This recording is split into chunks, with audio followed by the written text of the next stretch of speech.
Hello students, आज आपण 10th standard जॉमेट्रीसाठी important questions for board exam पाहणार आहोत.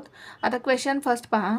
If triangle ABC similar triangle PQR and area of triangle ABC upon area of triangle PQR is equals to 16/25, then find AB is to PQ. आता आपल्याला काय दिलेलं आहे पहा. Triangle ABC आणि triangle PQR हे दोन ट्रँगल सिमिलर आहेत. त्याचबरोबर आपल्याला काय दिलेलं आहे, area of triangle ABC upon area of triangle PQR म्हणजेच या दोन्ही ट्रँगलचा रेशो आपल्याला दिलेला आहे 16/25. आणि आपल्याला काय फाइंड करायचं आहे, AB इज टू PQ हा रेशो आपल्याला फाइंड करायचा आहे. म्हणजेच या दोन करस्पॉन्डिंग साईडचा रेशो आपल्याला फाइंड करायचा आहे. आता या ठिकाणी ABची करस्पॉन्डिंग साईड कोणती, PQ. म्हणजेच या दोन करस्पॉन्डिंग साईडचा रेशो आपल्याला फाइंड करायचा आहे. प्रथम आपण गिवन लिहून घेऊ. गिवन काय दिलेलं आहे आपल्याला, triangle ABC similar triangle PQR. त्यानंतर आपल्याला काय दिलेलं आहे, या दोन ट्रँगलच्या एरियाचा ratio area of triangle ABC upon area of triangle PQR is equals to 16/25. आता या ठिकाणी आपल्याला कोणता थिरम यूज करावा लागेल, मग the ratio of areas of similar triangles हा थिरम आपल्याला काय करावा लागेल, या ठिकाणी यूज करावा लागेल. दोन ट्रँगलच्या एरियाचा रेशो हा त्यांच्या करस्पॉन्डिंग साईडच्या स्क्वेअरच्या रेशोशी काय असतो, इक्वल असतो. हा थिरम आपण काय करू, या ठिकाणी यूज करू. Therefore by the theorem of ratio of areas of two similar triangles, area of triangle ABC काय येईल पहा theorem, area of triangle ABC upon area of triangle PQR. दोन ट्रँगलच्या एरियाचा रेशो हा त्यांच्या करस्पॉन्डिंग साईडच्या स्क्वेअरशी इक्वल असणार आहे. आपल्याला कोणत्या करस्पॉन्डिंग साईड दिलेल्या आहेत, AB अपॉन PQ. मग काय येईल या ठिकाणी, AB square upon PQ square. मग आपल्याला हा रेशो दिलेला आहे, लिहू आपण 16/25 हा रेशो आपल्याला दिलेला आहे. 16/25 is equals to AB square upon PQ square.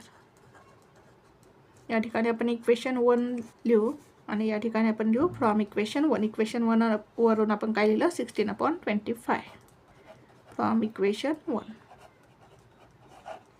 आता आपल्याला काय फाइंड करायचं आहे, AB अपॉन PQ हा रेशो आपल्याला फाइंड करायचा आहे. मग काय दोन्ही साईडचे काय करू आपण, स्क्वेअर रूट घेऊ. Taking square root of both the sides. 16चं स्क्वेअर रूट काय येईल 4, 25चं स्क्वेअर रूट काय येईल 5 इज इक्वल्स टू AB स्क्वेअरचं स्क्वेअर रूट काय येईल AB अपॉन PQ स्क्वेअरचं स्क्वेअर रूट काय येईल PQ.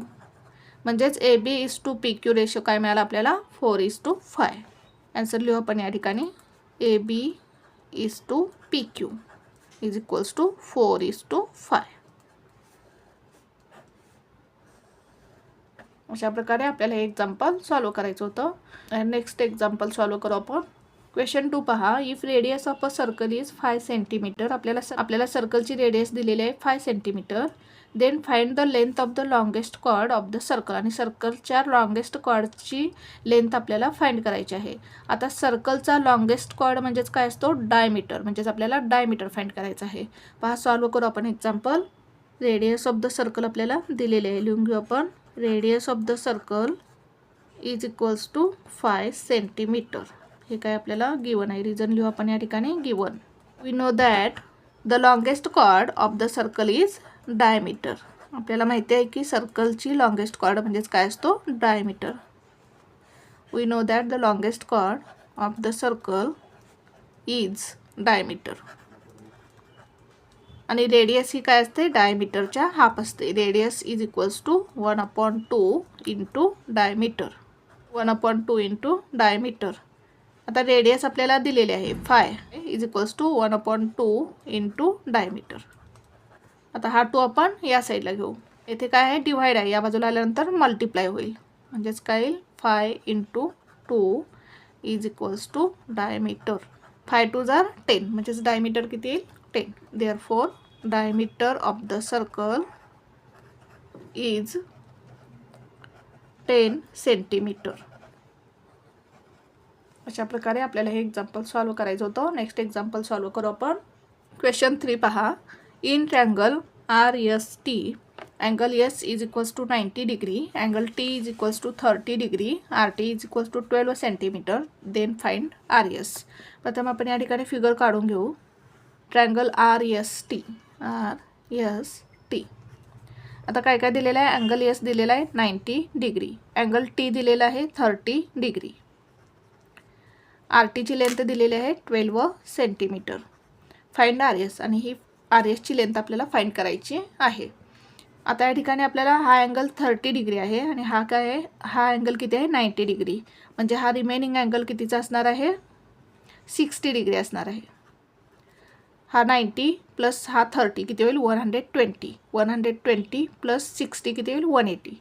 ट्रँगलच्या तिन्ही अँगलची ॲडिशन किती असते 180 डिग्री, म्हणजेच हा रिमेनिंग अँगल जो आहे हा किती असणार आहे 60 डिग्री असणार आहे. म्हणजेच हा जो ट्रँगल आहे हा काय आहे 30 डिग्री 60 डिग्री 90 डिग्री ट्रँगल आहे. मग आपण 30 degree 60 degree 90 degree triangle theorem use करून काय करू, एक्झाम्पल सॉल्व करू. 30 डिग्री 60 डिग्री 90 डिग्री ट्रँगलमध्ये 30 डिग्री अँगलच्या अपोजिटची साईड काय असते, हाफ ऑफ द हायपोटेनस, हायपोटेनसच्या हाफ असते. मग हा फॉर्म्युला यूज करून आपण एक्झाम्पल सॉल्व करू. प्रथम आपण गिवन लिहून घेऊ. In triangle RST